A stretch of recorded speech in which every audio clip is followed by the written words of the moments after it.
말씀이 전부 우리 시간 은혜 나눕니다.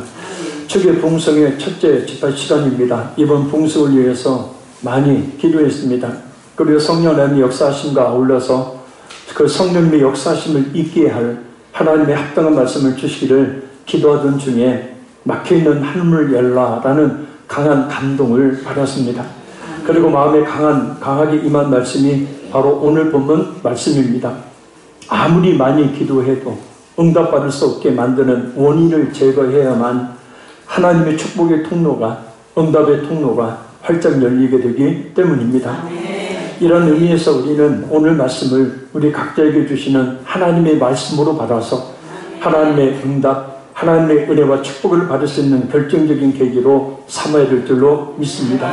성령 하나님께서 강하게 우리 모두 가운데 역사하실 수 있도록 그 통로를 활짝 열어야 될 줄로 믿습니다. 그럼 어떻게 해야 막혀있는 하늘의 축복의 문을 활짝 열 수 있을까? 자, 우리 10절 말씀 먼저 읽겠습니다. 너희 소돔의 관원들아 여호와의 말씀을 들을지어다. 너희 고모라의 백성아 우리 하나님의 법에 귀를 기울일지어다. 아멘. 하나님께서는 남유다의 관원들과 백성들에게 말씀하셔야 되는데 어찌된 일인지 소돔의 관원들에게, 고모라의 백성들에게 말씀하십니다. 이들은 이미 존재하지 않는데도 불구하고 말입니다. 진짜 그들에게 말씀하신 것이 그래서 아닙니다. 유다의 관원들이 타락하여 망한 소돔의 관원들처럼, 유다 백성들이 타락하여 멸망당한 고모라의 백성들처럼 되어버렸기 때문에 이렇게 부르고 계신 것입니다. 지금 하나님의 선민 남유다가 하나님의 불심판을 받아서 멸망을 당한 소돔과 고모라 성과 같은 상태라는 말씀이에요. 그들을 향한 심판이 임박했다는 말씀입니다. 심판의 수위까지 가득 찬 유다의 죄악을 지적한 것입니다. 그들을 향해 뭐라고 말씀하십니까? 하나님의 법에 귀를 기울일지어다. 할렐루야. 먼저 하나님의 말씀에 귀를 기울이라 라고 말씀하고 있습니다. 왜냐하면 하나님과 그분의 말씀에 비추어서 자신들을 똑똑히 볼 때만이 자신의 죄악을 바로 깨달을 수 있기 때문이고 하나님의 은혜와 진정한 축복을 받을 수 있기 때문입니다. 그래서 이 말씀을 뒤집어서 보면 남유다가 이렇게 멸망을 당한 소돔과 고모라와 같이 되어버린 이유는 그들이 하나님의 말씀에 귀를 기울이지 않았기 때문이라는 말씀이기도 합니다. 모든 죄악과 실패는요, 하나님의 말씀을 잊고 떠났을 때부터 시작이 되기 때문입니다. 말씀이 귀에 들리지 않는 순간부터 이미 실패는 시작되는 것이고 죄악으로 빠져 들어가기 시작하는 것입니다. 그러니까 설교가 잘 들리지 않고 들어도 은혜가 없고 자꾸 시험에 들거든 영적으로 가장 위험한 증상이라는 것을 우리가 잊지 말아야 합니다. 그래서 말씀에 더 귀를 기울여 들어야 한다는 것입니다. 또 한 가지 의미는 하나님께서 남유다에게 지금 주시고 계시는 말씀의 귀를 기울이라는 뜻이에요. 그 말씀이 과연 어떤 말씀인가? 그리고 오늘 우리가 드려야 될 말씀은 어떤 말씀인가 봅니다. 자, 우리 11절, 12절 들을 말씀 같이 읽겠습니다. 여호와께서 말씀하시되 너희의 무수한 재물이 내게 무엇이 유익하뇨? 나는 순양의 번제와 살진 짐승의 기름에 배불렀고 나는 수송아지나 어린 양이나 순염소의 피를 기뻐하지 아니하노라. 너희가 내 앞에 보리러 오니 이것을 누가 너희에게 요구하였느냐? 내 마당만 밟을 뿐이니라. 아멘. 너희의 무수한 재물이 내게 무엇이 유익하며? 남유다가 무수히도 많은 제사, 예배를 드렸지만 하나님께서 전혀 받지 않으셨다는 말씀이에요. 무수히 많은 예배를 드리고도 하나님을 만나지 못하고 그냥 교회에 다니면 왔다가 갔다라는 것이에요. 수송아지, 어린 양, 순염소 등 무수히 많은 제물을 드린 것을 보면 분명히 예배의 형식을 많은 사람들이 잘 갖추어서 드렸음을 알 수 있습니다. 많은 성도들이 모였음을 알 수 있습니다. 그러나 하나님이 그것을 기뻐하지 않으셨다는 거예요. 이것을 누가 너희에게 요구하였느냐?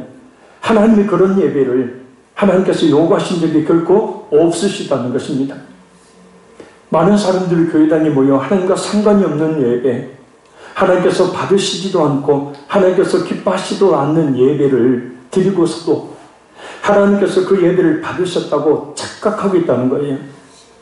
화려한 조명, 질 좋은 음향과 미디어 시설, 많은 악기들의 연주와 또 하나 뛰어난 음악적 감각을 지닌 찬양단의 찬양으로 예배를 드렸지만 형식적인 예배를 드렸다는 것입니다. 그리고 마당목 맞고 가는 참관자, 구경꾼이었다는 거예요. 그러니까 우리가 부흥성회에도 내가 그냥 몇 번 나가줘야지 예의상 하나님 앞에 큰일 날 소리죠. 하나님의 은혜의 자리에 참관자, 구경자가 되지 마시고 참여자가 되셔서 그 하나님 은혜를 받으시는 우리 모두가 되기를 간절히 바랍니다. 오히려 하나님께서 싫어하시는 예배만 드렸다, 그것만이 아니에요. 저기 13절 14절 읽겠습니다. 헛된 재물을 다시 가져오지 말라. 분양은 내가 가증히 여기는 바요, 월삭과 안식일과 대회로 모이는 것도 그러하니 성회와 아울러 악을 행하는 것을 내가 견디지 못하겠노라. 내 마음이 너의 월삭과 정한 절기를 싫어하나니 그것이 내게 무거운 짐이라. 내가 지기에 곤비하였느니라. 아멘. 이 헛된 재물의 헛된이라는 말은 황폐한, 무익한 이라는 뜻입니다. 유다 백성들이 바친 재물 자체가 흠이 있다는 것을 말하는 것이 아니라 그 재물을 바치는 그 예배자의 마음의 자세가 완전히 잘못되어 있음을 말씀하는 겁니다. 아무리 그럴듯한 예배를 드린다 할지라도 그 마음의 중심이 하나님에게서 멀어져 있다면 가증히 여기시는 것이 될 수밖에 없다는 말씀이에요. 분향은 출애굽기 30장 1절에서 8절을 보면 등불에 향기로운 향을 태워서 하나님께 그 향을 올려드리는 것을 이야기합니다. 그래서 시편 141편 2절과 요한계시록 말씀에 보면 이 분향은 성도의 기도를 상징합니다. 그런 점에서 하나님께서 기뻐하시는 것이었습니다. 그런데 그렇게 기뻐하셨던 분향을 하나님께서 가증히 여기십니다. 왜 그러셨을까? 그것은 계속되는 범죄로 인해서 자신이 더럽혀 있음에도 불구하고 회개의 태도도 없이 하나님께 습관에 따라 형식적인 분향을 했기 때문입니다. 결국 그 마음의 죄악을 품은 채로 회개의 결단이 없는 형식적인 기도를 하나님께서는 가증히 여기신다는 말씀이에요. 듣지 않으신다는 거예요. 시편 66편 18절 말씀입니다. 내가 나의 마음의 죄악을 품었더라면 주께서 듣지 아니하시리라. 아멘. 여기서 월삭은 매달 첫날을 하나님께 제사를 드림으로 한 달 전체를 하나님께 드리겠다는 신앙 고백을 드린 제사를 말합니다. 그리고 대회는 초막절 8일과 그리고 6월절 7번째 날과 같은 절기 중에 송해나 특별한 대중집회를 말합니다. 그러니까 오늘날로 치면 부흥집회를 이야기하는 거예요. 그리고 송해란 거룩한 모임을 이야기합니다. 오늘날로 치면 교회 안에 여러 예배와 모임들을 말해요. 아무튼 그것이 예배이든 부흥회이든 모임이든 상관없이 악행을 저지르면서 회개하는 태도를 보이지 않고 드리는 모든 것들은 하나님을 기쁘시게 하지 못하고 오히려 짐이 되어 하나님을 피곤하게 한다는 말씀이에요. 우리가 모인 이번 부흥성회는 분명 하나님을 피곤하게 하는 부흥성회가 아니라 하나님과 상관없는 부흥성회가 아니라 하나님께서 기뻐하시는 강력한 그 은혜를 부어주시는 성회가 되도록 해야 합니다. 그래서 물론 성령 하나님의 역사하심이지만 그 은혜를 간절히 사모하는 심령 가운데 성령께서 역사하신다는 거예요. 이 자리에는 우리 모두에게 하나님의 강력한 임재하심 있는 부흥성회가 되도록 우리가 간절함을 가지고 하나님을 바라봐야 될 줄로 믿습니다. 그런 남유다 백성들이 그렇게 수도 없이 많은 예배, 모임, 부흥회를 기도를 했지만 하나님께서는 왜 받지 않으셨을까? 하나님은 왜 그렇게 남유다 백성들이 하나님 앞에 나오는 것을 싫어하셨을까? 왜 그렇게 그들의 예배를, 그들의 예물을 피곤해 하셨을까? 자, 우리 15절 읽겠습니다. 너희가 손을 펼 때에 내가 내 눈을 너희에게 가지고 너희가 많이 기도할지라도 내가 듣지 아니하리니 이는 너희의 손에 피가 가득함이라. 아멘. 이 손을 펴는 행위는 유대인들은 손바닥을 하늘을 향하여 펴니다. 그래서 기도하는 자세를 가르쳐요. 곧 하나님께 기도하려고 손바닥을 하늘을 향하여 펴는 그때에 하나님께서는 기도를 들으시려고 준비하신 것이 아니라 그 사람에게서 눈을 가려버리신대요. 그냥 눈을 감는 게 아니고 하나님의 눈을 스스로 가려버리신다는 거예요. 싫으시다는 거죠. 가증에 의신다는 거죠. 아무리 기도해도 듣지 않으시겠다는 겁니다. 그렇다고 이 말씀이 기도하지 말라는 말씀은 아닙니다. 기도해야 합니다. 그러나 하나님께서 받으시는 기도는 분명히 먼저 손에 묻은 피를 씻는 기도여야 한다는 거예요. 여기서 피는 살인 행위를 비롯한 모든 죄악된 행위를 이야기합니다. 많은 기도를 하는데도 불구하고 하나님께서 받으시지를 않아요. 분명히 아침 저녁으로 수시로 기도함에도 불구하고 기도하는 자에게 주시는 그런 응답도 마음의 평안도 없습니다. 하나님께서 기도를 듣지 않으시니 응답으로 주어지는 거룩함이나 마음의 평안이 없는 거예요. 영적으로 풍성하고 복된 삶을 살 수가 없는 것입니다. 신앙생활에도 영 기쁨이 없는 신앙생활을 되풀이하는 것입니다. 분명히 예배를 드리면 기도를 하면 기쁨과 평안과 확신이 있어야 하는데도 말입니다.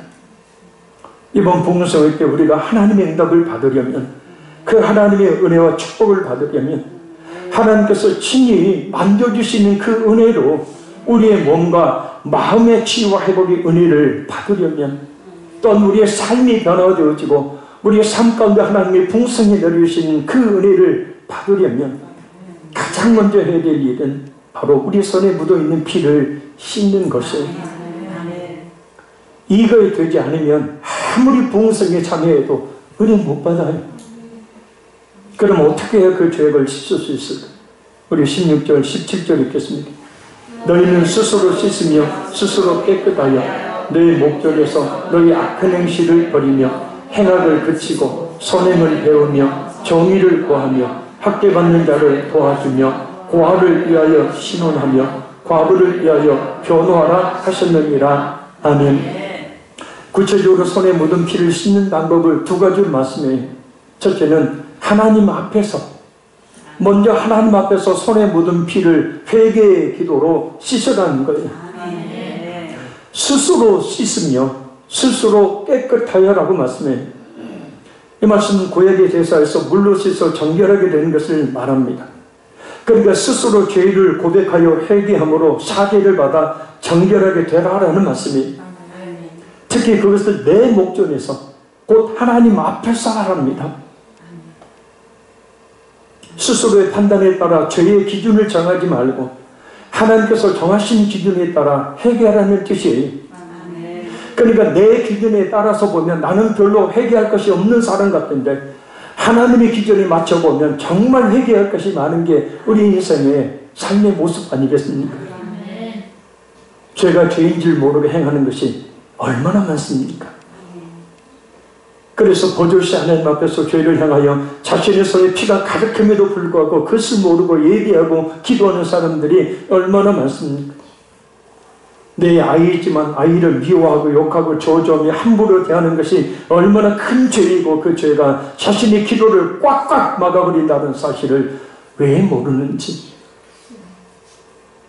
아이를 향한 죄의 피를 손에 묻히고 하나님께 기도하니 하나님께서 들으시지 않는다는 거죠.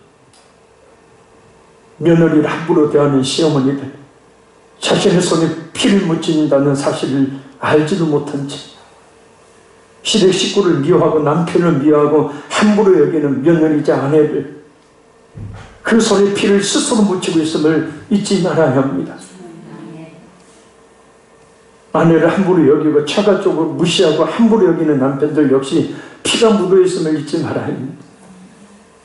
다른 성도들을 함부로 정죄하고 미워하고 시기하고 질투하고 함부로 헐뜯는 중상모략의 이 죄악들이 얼마나 자신의 기도를 막고 신앙에 하나님의 은혜와 축복의 통로를 막고 있는 것인지, 그렇게 자신의 손에 피가 철철 흐르고 있음에도 불구하고 자신의 손에 흐르고 있는 피를 보지 못하고 하나님 앞에 기도하여 하나님의 응답을 간구하니 하나님의 그 눈을 가려버리시고 하나님께서 그 기도를 가증히 여기시고 듣지 않으신다는 것. 그러니 헛기도하는 것. 아무리 기도해도 응답이 없는 거예요. 그래서 역으로 기도를 많이 하기는 하는데 기도하고 있는 것만큼 기도의 은혜가 없다는 것은 손에 다른 사람에게 상처와 고통과 아픔을 주는, 다른 사람을 무시하고 헐뜯고 정죄하고 고통을 주는 등의 죄가 있다는 뜻이에요. 그러니 하나님 응답이 없는 겁니다. 그냥 자신이 몇 시간 기도했더는 자기 만족만 가지고 돌아가는 거예요. 10편 18편 41절 말씀입니다. 그들이 부르짖으나 구원할 자가 없었고 여호와께 부르짖어도 그들에게 대답하지 아니하였느니라. 그래 정말 성령 하나님의 도우심을 구해서 철저하게 우리 손에 묻은 피가 있다면 그 피를 깨끗이 씻어줄 줄로 믿습니다. 무심코 내가 뱉은 말 한마디로 어떤 사람은 정말 큰 상처를 받는데도 대부분의 사람들은 그냥 당연히 해야 될 말 했을 뿐이라고 생각하고 말아버려요. 그래서 자신의 기도를 스스로 막아버립니다. 이런 일이 없도록 철저하게 회개합니다. 기도할 때 마치 자신이 가장 거룩한 사람인 것처럼, 자신이 기도를 가장 많이 하는 사람처럼, 자신이 가장 능력 있는 사람처럼, 자신이 가장 문제가 없는 사람처럼 하지만 이런 죄악이 있다면 그 모든 기도는 헛된 기도가 될 수밖에 없다는 거예요. 잘 살펴보세요. 정말 우리의 신앙생활과 우리 앞으로 부흥성에 참여해서 은혜를 정말 사모하고 받기를 원한다면 이 첫 번째 단추를 잘 끼워야 합니다. 둘째는 입술로만 죄를 고백하는 것으로 끝나는 것이 아니라 악행에서 돌아서는 참된 회개의 은혜를 맺으라는 말씀이에요. 그래서 학대 받는 자, 과부를 도와주며 그 앞에 뭐라고 말씀합니까? 선행을 배우며 정의를 구하여. 배우며라는 말은 부지런히 훈련받다는 뜻이에요. 그러니까 어떻게 하는 것이 회개의 삶인지, 어떻게 하는 것이 선행을 베푸는 것인지 훈련을 받아 배우고 그대로 살라는 말씀입니다. 또 정의를 구하며 라는 말은 어떤 것이 하나님의 뜻인지를 분별하여 말씀대로 살라는 말씀이에요. 그래서 10절 말씀처럼 하나님의 말씀을 귀 기울여 들어야 하는 것이고 오늘 이 시간 말씀을 뻔 잘 들어야 될 줄로 믿습니다. 결국 이 말씀은 실제 혹시라도 우리 자신으로 만약 힘들어하고 고통스러워하고 상처를 받은 사람을 찾아가 용서를 구하라는 말씀이에요. 나는 그냥 무심코 뱉은 말 한마디, 나는 그냥 무심코 뱉어낸 당연한 말이기에 잊어버린 말과 행동 하나 때문에 상처받은 사람들이 있는지 성령 하나님께 물어 찾아가 풀어야 한다. 사람과의 관계가 막혀있으면 하나님께서는 결코 우리의 기도를 듣지 않으시기 때문이다. 성령님 깨달아 알게 해 주시옵소서. 내 말과 내 행동으로 인하여 혹이라도 상처나 고통과 아픔을 겪고 있는 사람이 있다면 이 시간 깨달아 알게 해주시고 철저히 회개하며 돌이켜 용서를 구해서 용서를 받으며 하늘의 그 문이 열리는 역사가 있게 하여 주시옵소서. 마태복음 18장 18절 말씀이요, 진실로 너에게 이르노니 무엇이든지 너희가 땅에서 매면 하늘에서도 매일 것이요 무엇이든지 땅에서 풀면 하늘에서도 풀리리라. 그러니까 내가 다른 사람과의 관계가 꽉꽉 막혀있는 관계인데 그건 내버려 둔 채 그냥 기도만 하고 예배하고 하나님의 은혜를 사모하는 거예요. 근데 땅에서 매여 있으니 도무지 하늘에서도 매여 있지 풀리지를 않는다는 거예요. 베드로전서 3장 7절입니다. 남편들아 이와 같이 지식을 따라 너희 아내와 동교하고 그를 더 연약한 그릇이요 또 생명의 은혜를 함께 이어받을 자로 알아 귀히 여기라. 이는 너희 기도가 막히지 아니하게 하려 합니다. 부부지간에 서로 귀하게 여기지 않고 서로 함부로 대하면 백날 기도해도 소용없어요. 기도가 막혀버리니까. 십자가 보세요. 왜 저렇게 크로스가 되어 있습니까? 옆에 사람과 사람과의 관계가 막힘이 없어야 나와 하나님과 관계도 뚫리는 거예요. 근데 사람과 사람의 관계가 막혀버려 있어요. 그래, 내가 아무리 하나님을 찾고 하나님 앞에 기도해도 막혀있는데, 이것이 바로 베드로전서 3장 7절 말씀입니다. 그래서 마태복음 5장 23절 24절 그러므로 예물을 제단에 드리려다가 거기서 내 형제에게 원망 들을 만한 일이 있는 것이 생각나거든. 예물을 제단 앞에 두고 먼저 가서 형제와 화목하고 그 후에 와서 예물을 드리라. 예물을 드리는 것은 하나님께 예비하는 행위예요. 먼저 해결하고 오라는 거예요. 그래야 하나님이 받으신다는 거죠. 그러니까 성경에 보면 이렇게 사람과의 관계가 막혔을 때 하나님과의 관계가 막혀버린다는 말씀이 많이 나옵니다.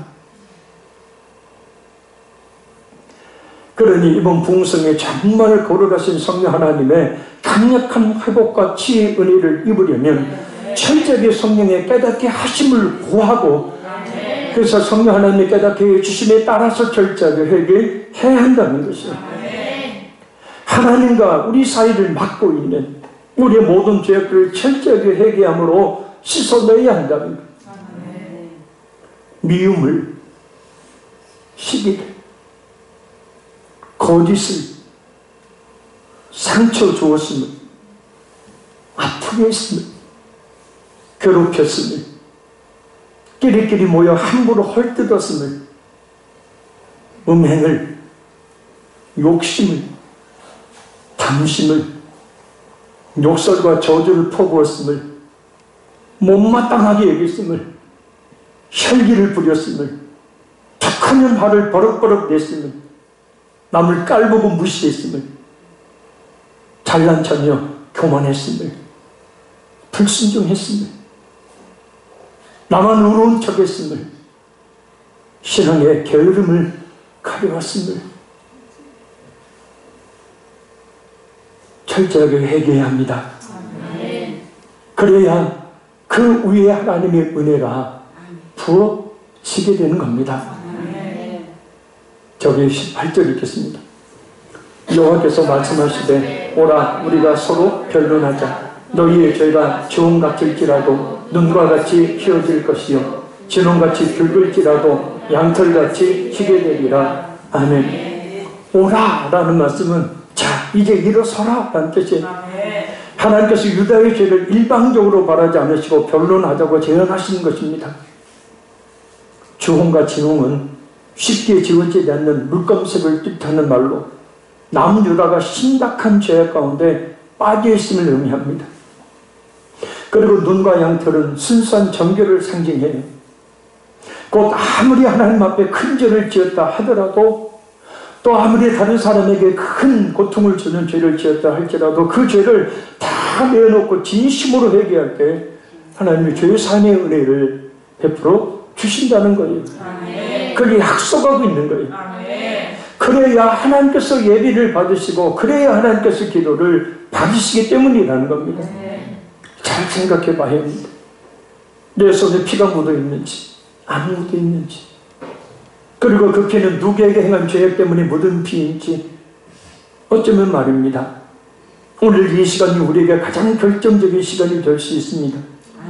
앞으로도 기도를 해도 응답을 받지 못할 기도를 계속할 것이냐, 아니면 이제는 모든 올무가 풀려서 하나님께서 받으시는 기도를 드림으로 말미암아서 영육간의 풍성한 응답을 경험하는 삶을 살 것이냐가 이 밤에 이 시간에 우리 자신이 어떤 행동으로 하나님 앞에 나가느냐에 따라 결정될 수 있다는 뜻입니다. 많은 그리스도인들이 말입니다. 자신의 손에 피가 묻어있음을 알지 못한 채 15절 말씀처럼 그저 응답받지 못할 기도를 많이도 하고 있는데, 오늘도 하나님이 싫어하시며 눈을 가리시며 가증히 여기시는 기도를 하고 있는데, 우리에게는 이렇게 깨달을 수 있는 절호의 기회를 주셨으니 이 기회를 놓지 말고 잡아야 한다. 정말 철저하게 회개하면요, 우리의 몸도 우리의 마음도 정말 가벼워지고 너무나 기쁘고 너무나 감사할 수밖에 없는 거예요. 왜요? 죄악의 무거운 짐을 덜어버렸기 때문에. 그 더러운 그 어두운 죄악이 우리에게서 떠나가게 되어지니 실제로 우리의 몸도 마음도 굉장히 밝아지고 가벼워지게 됩니다.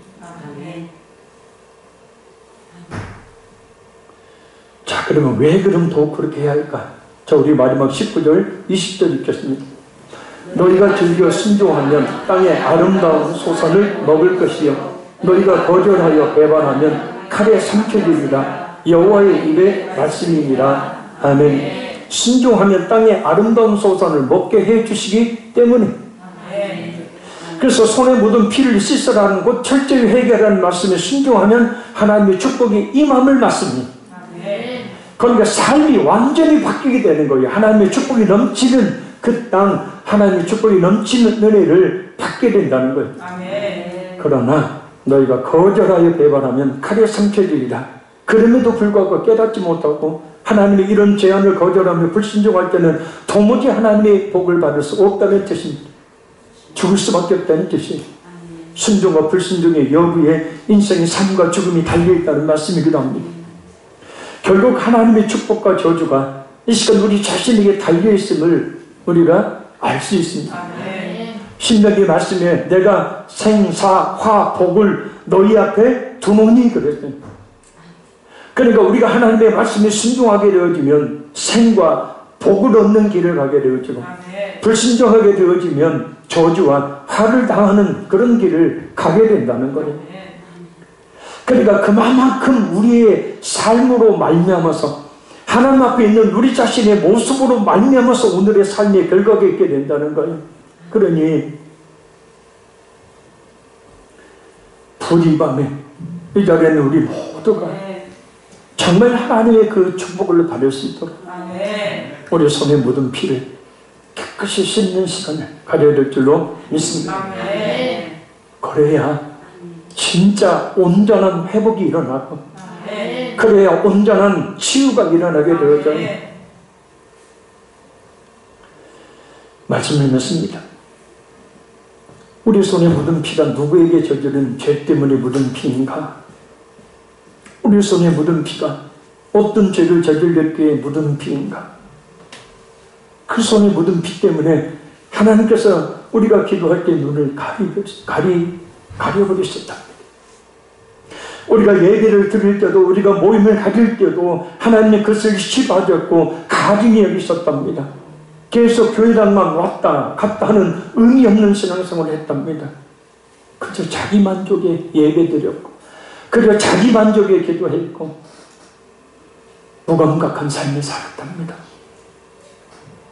그러나 우리의 죄가 주홍같이 붉을지라도, 지름같이 붉을지라도 회개하면 눈과 같이 양털같이 정결하게 되어서 하나님의 기뻐하시는 기도를 드리며 응답받을 수 있습니다. 아멘. 우리 손에 묻은 피는 어떤 피일까? 미움을, 시기를, 거짓을, 상처 주었음을, 아프게 했음을, 괴롭혔음을, 끼리끼리 모여 함부로 목사님을, 성도들을, 교회를 헐뜯었음을,